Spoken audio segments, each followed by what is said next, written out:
This past weekend, I went to Southeast Game Exchange in Greenville, South Carolina. I've been to conventions plenty of times in my life, but this was the first one dedicated to just gaming. This was a huge trek for me. It was a 6-hour drive, so the main reason I chose this convention in particular was because LGR was going to be a guest there, and I really wanted to meet him. Also, having just gotten my driver's license this year, it was a perfect first road trip for myself. This video was originally going to be a vlog. I recorded intro footage of me loading my car up, and I even stopped at Welcome Center showing off some signs of the state I had visited. But after I had gotten to my hotel, I didn't record any more videos. My mind was just focused on other things at the time. I didn't record anything else vlog-like until I recorded footage at the convention. I still wanted to make a video about it, so here I am. The convention was very fun. It was cool seeing so many people in their element. There were tournaments happening, systems set up for free play, an arcade area. There were even wrestling events taking place, but the ring was empty at the time I was there. There was also a stage set up with Guitar Hero, so people could play, but also perform in front of an audience, which I thought was really cool. There was a cafe, but I didn't go in because it was small and really busy. As far as I know, it was the only spot to get food at the convention, which I think some food trucks or a hot dog stand would have gone a long way. It was a ton of fun browsing and buying games, so let's get into what I actually ended up buying. What's actually crazy is that I took this whole ring light setup with me to the hotel and prepped for making videos over there. But I didn't like what came out, so oh well. Okay, so I'm just going to go over the PlayStation 2 games that I got because that obviously is my favorite console to collect for. So I got a ton of games. None of this is going to be in any order. It's just going to be here's this, here's this, here's this, here's this, and so on. Here we go. Here is Looney Tunes Acme Arsenal. I don't really know much about this game. I've never played it before, but it seems like an interesting time. You know me, I love my licensed stuff. Next up is GTA 3. Now this was a weird goal that I had in mind where I would get the other two PlayStation 2 GTA games, and I was going to buy San Andreas as well, but all the copies I ran into had like some sort of issue, like some like water damage or really nasty covers. I was a little picky when I was over there. I probably shouldn't have been. Probably should have looked a little harder, but whatever. I did get GTA 3. But here's the thing about this particular copy of it.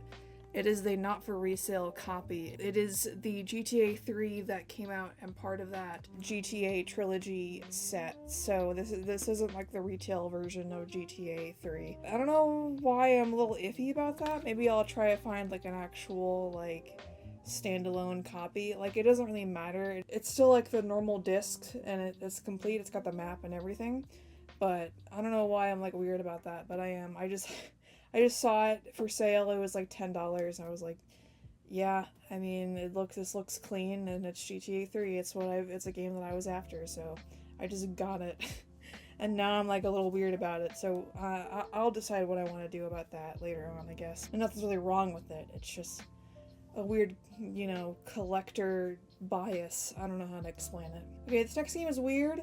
This is Rocket Power Beach Bandits. I don't really know much about this cartoon.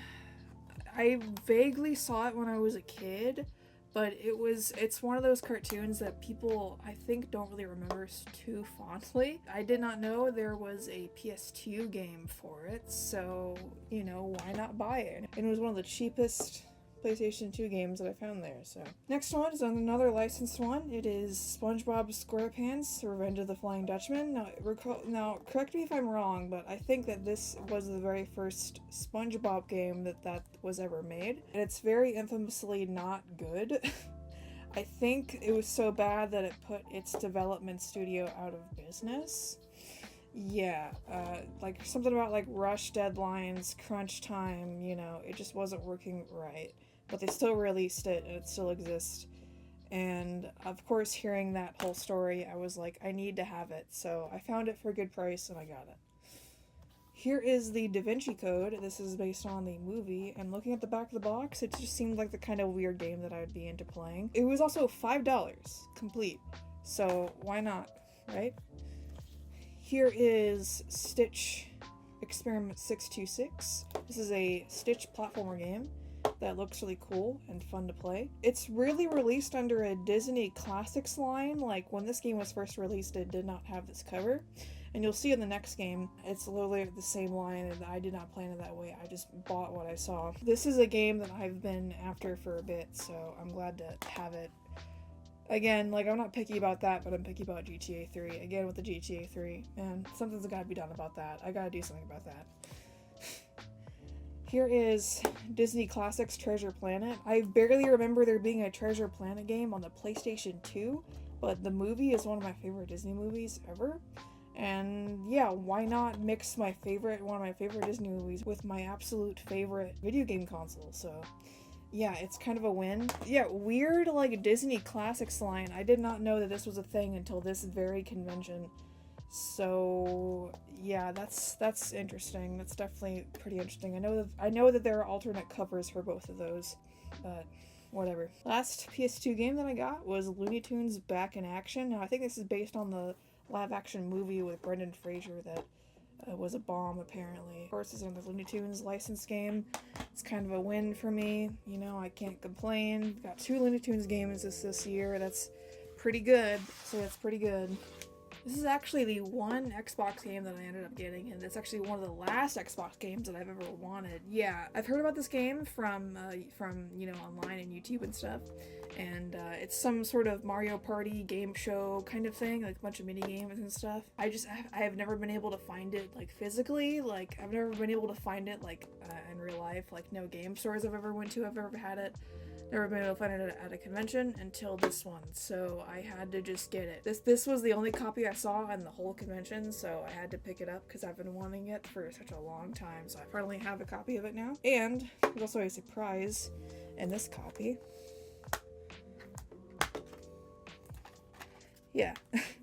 So I said that I was meeting a YouTuber, and he was handing out coasters, and I got him to sign it. So as I was meeting him, I gave this to him to write it on, so he literally signed it on my copy of Whack. So I just left it in the case, just as to protect it, but also it's like kind of special.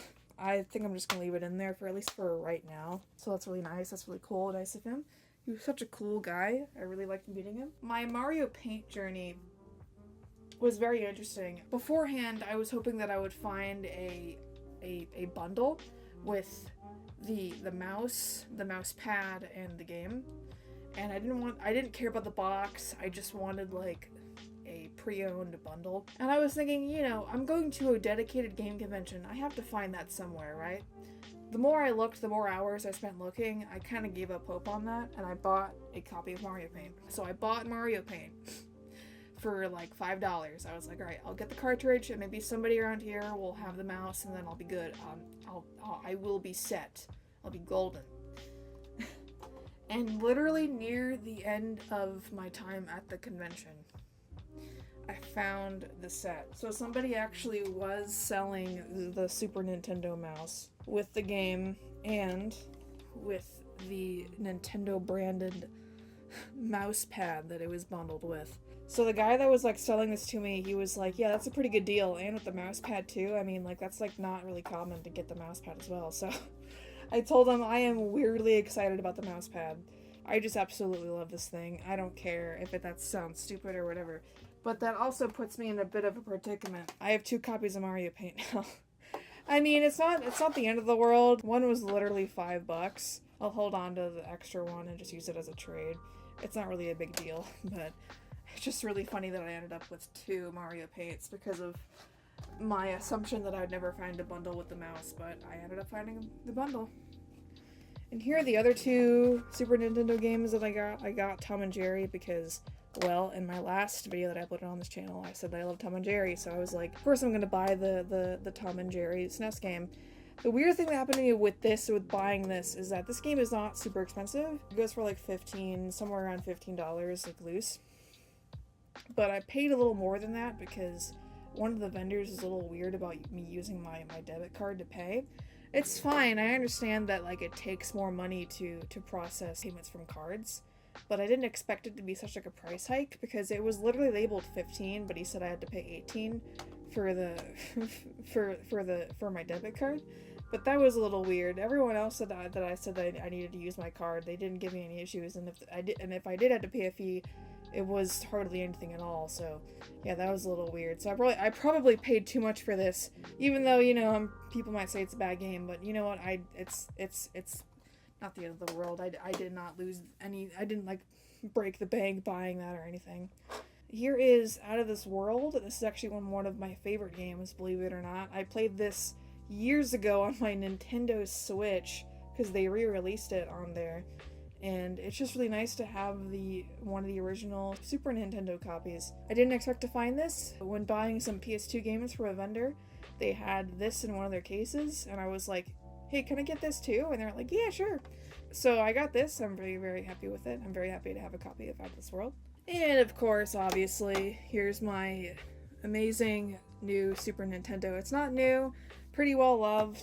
My dad very happily pointed out the yellow plastic, but that's literally just Super Nintendo's, man. The yellow all the time. It's so nice to have like a classic system. This is like probably the oldest gaming system that I own, probably, as like sad as that probably sounds. I love this thing so far, and I'm really happy with it. And now I get to play Super Nintendo games, and now whenever I am out and about and I find a cheap SNES cart that I'm interested in buying, I will just go for it. So yeah, that's basically the extent of everything that I got at this convention, and it was really fun and awesome. And I do not regret going there, but if I'm being totally honest with you, I'm never going there again.